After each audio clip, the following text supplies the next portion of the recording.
होतात दरोडा योद्धे, परी तो कृष्ण आज नाही. गीता कोणास सांगू, तो अर्जुन आज नाही. भरतात दररोज दरबार येथे, परी ते शिवराय आज नाहीत. शिवशाही कोणास सांगू, तो महाराष्ट्र आज नाही, तो महाराष्ट्र आज नाही. आज पुण्यश्लोक अहिल्या माईंच्या या जयंतीनिमित्त आपण सर्वजण एकत्रित आलेलो आहोत. आज महाराष्ट्राची परिस्थिती बघितली तर महाराष्ट्र असा संपूर्ण जाती धर्मामध्ये विभागलेला आहे. परस्परामध्ये भांडण्यामध्ये सर्वांना रस निर्माण झालेला आहे. आणि अशा अवस्थेत आपण अहिल्यादेवी फाउंडेशननं अतिशय चांगला हा कार्यक्रम या ठिकाणी आयोजित केला. विद्यार्थ्यांना बक्षिसं देण्याचं धोरण आपण या ठिकाणी ठेवलं. वृक्ष लागवडीचा स्तुत्य उपक्रम या ठिकाणी घेतला. त्याबद्दल मी अहिल्या फाउंडेशनचं मनापासून या ठिकाणी धन्यवाद देतो त्यांना आणि त्यांना पुढील कार्यासाठी शुभेच्छा देतो. मी आज या ठिकाणी सर्वच गावातली ज्येष्ठ जाणकार मंडळी या ठिकाणी उपस्थित आहेत. सर्वांनाच मी विनंती करणार आहे की ज्या पद्धतीनं अहिल्या देवीच्या जयंतीच्या निमित्तानं आपण या ठिकाणी स्तुत्य उपक्रम घेतो, अतिशय शांततेत व्यवस्थित सामाजिक ऐक्याचा कार्यक्रम या ठिकाणी घेतो, त्याच पद्धतीनं या गावातल्या सर्व ज्येष्ठ मंडळींना माझी हात जोडून विनंती आहे की छत्रपती शिवाजी महाराजांच्या जयंतीच्या निमित्तानं, डॉक्टर बाबासाहेब आंबेडकर जयंतीच्या निमित्तानं आणि महात्मा फुले जयंती, सर्वच महापुरुषांच्या जयंतीच्या निमित्तानं आपण गावातील धांगडधिंगा किंवा डीजे, साऊंड सिस्टीम, दारू पिऊन नाचणं, ह्या सगळ्या प्रथा बंद कराव्या असे मी सर्वांना हात जोडून विनंती करतो.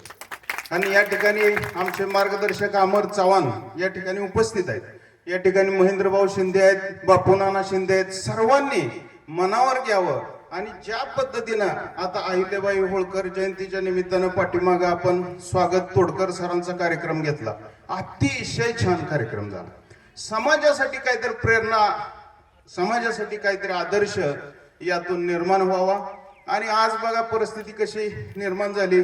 आणि मला एक माझ्या गावाचा अभिमान वाटतो, कारण की इतर गावामध्ये बघा कोणतरी येतंय, दोन जातीमध्ये, धर्मामध्ये, जातीमध्ये भांडण लावून जाण्याचा प्रयत्न करतंय. पण या बाबतीत मला माझ्या गावाचा अभिमान आहे की आजपर्यंत असा कोणताही जातीय तणाव किंवा जाती धर्मामध्ये मतभेद या गावामध्ये कधीही निर्माण झाले नाहीत.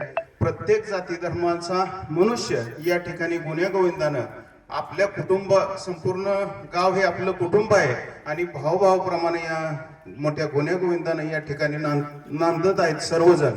त्याचा मला सार्थ अभिमान आहे. आणि या फाउंडेशननं सर्व गुणवंतांचा या ठिकाणी सत्कार केला.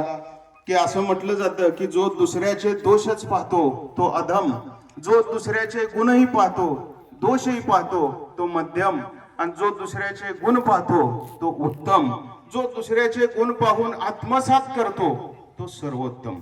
असे सर्वोत्तम सर्व विद्यार्थी या ठिकाणी तुम्ही गोळा केले, त्यांना शुभेच्छा दिल्या, त्यांचा सत्कार केला. आणि हीच आपल्या करकम गावचं, आपल्या महाराष्ट्राचं हे उद्याचं भविष्य आहे. त्यांना प्रेरणा देण्याचं काम या ठिकाणी केलं. बोलण्यासारखं बरंच आहे, परंतु येत्या शिवजयंतीला, डॉक्टर बाबासाहेब आंबेडकर जयंतीला आपण मी केलेल्या विनम्र सूचनेचा आपण अंमल करावा एवढीच या ठिकाणी विनंती करतो. आणि अहिल्या माता फाउंडेशननं जे हे उपक्रम आयोजित केलेले आहेत ते एक आदर्श पद्धतीचे उपक्रम आहेत. चांगल्या पद्धतीचं काम चालू आहे. अतिशय शांततेत छान असा कार्यक्रम या ठिकाणी त्यांनी आयोजित केला. त्यांचे मनापासून खूप खूप अभिनंदन, आभार व्यक्त करतो आणि माझे 2 शब्द थांबवतो. जय हिंद, जय महाराष्ट्र, जय अहिल्या माता.